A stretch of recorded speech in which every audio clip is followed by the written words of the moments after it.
Naturopath is David Lomond. He's with us now. You pricked our ears when you mentioned a matter of moments ago about high blood pressure. A lot of people listening right now may well have that. Yeah, thanks, Dave.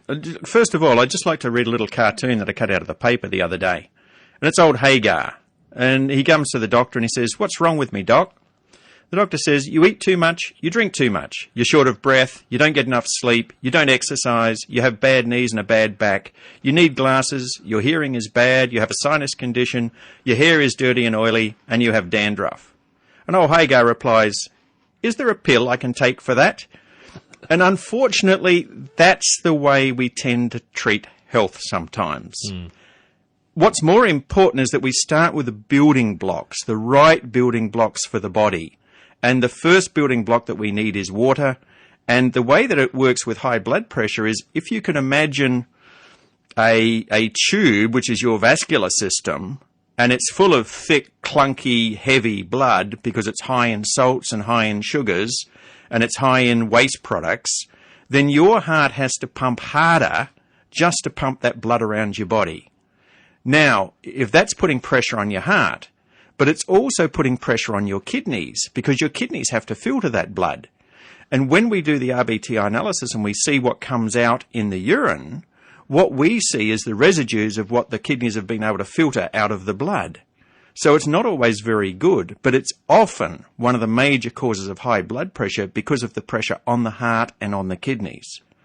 So the first thing I get people to do who have high blood pressure is to drink the right amount of water for their body. And I find that just doing that sometimes is enough to lower the blood pressure. We have to be careful about that because often they'll be on medication, and we never change anything going on with the body without actually referring back to the doctor. But if the doctor is satisfied that the person's blood pressure has dropped sufficiently, they can often help them take off those medications. And it was interesting, there was an article on the TV that I saw the other day where the first step nowadays for anybody who comes in with non-threatening high blood pressure is to change their diet and get them to hydrate themselves.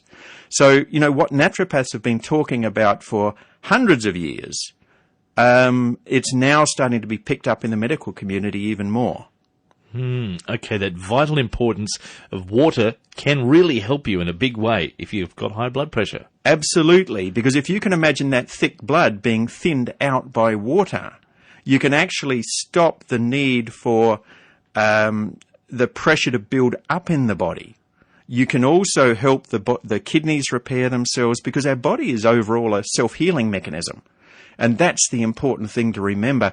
Our body is a self-healing mechanism. And what we have to do is get in touch with what it actually needs. And generally, it doesn't need drugs. It needs water. It needs the right food.